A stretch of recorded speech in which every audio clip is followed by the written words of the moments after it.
Hello again, you guys. Welcome back to the channel. It is Comic Kid here again, and today we have an all-new IDO video for you guys. And now I know it's been a while since I've done one of these, but I've been super swamped with other stuff, but I finally had a chance to sit down and watch the horrendous Superman 4 Quest for Peace.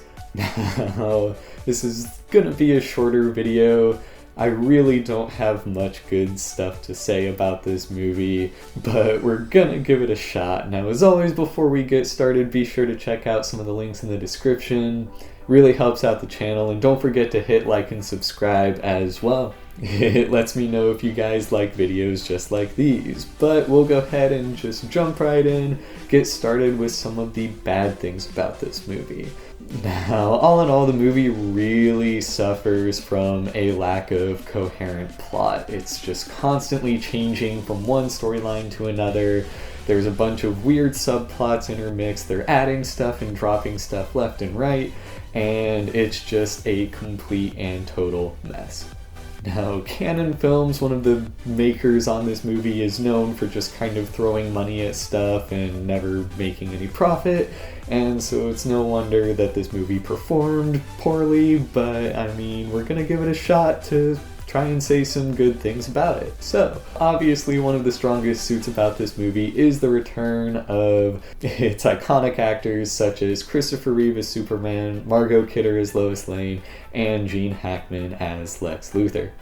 Obviously, Christopher Reeve is still Superman for some people, and there's no doubt that he brought his usual charm and wits and whatever you want to call it about his Superman back for this movie.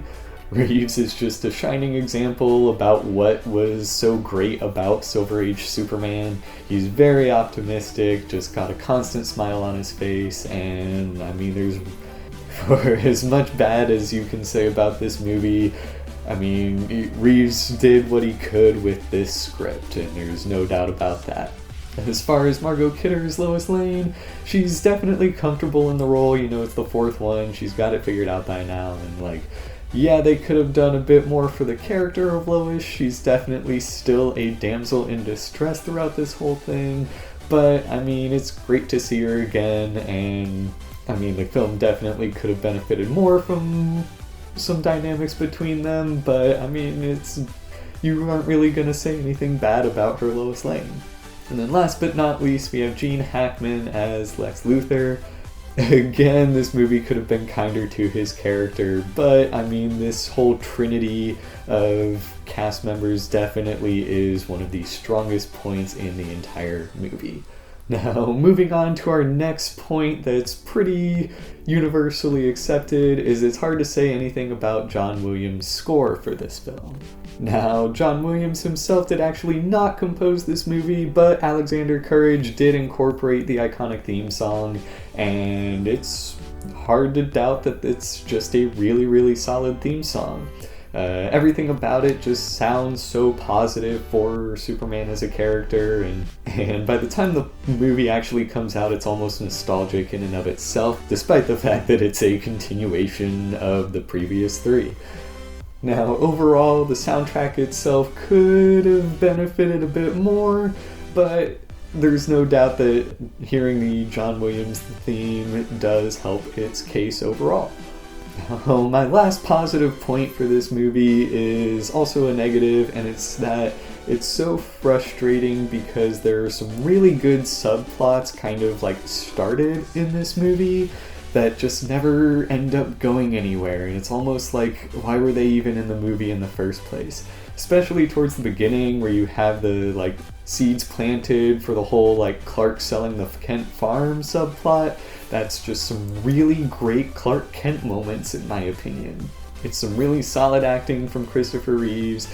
It's still a lighthearted, like intentionally humorous moment, but I thought it really worked for the film, and I really would have liked to have seen it pay off in some capacity, but there is never any mention of it ever again in the movie, and I just am really curious as to why it was left in there to begin with.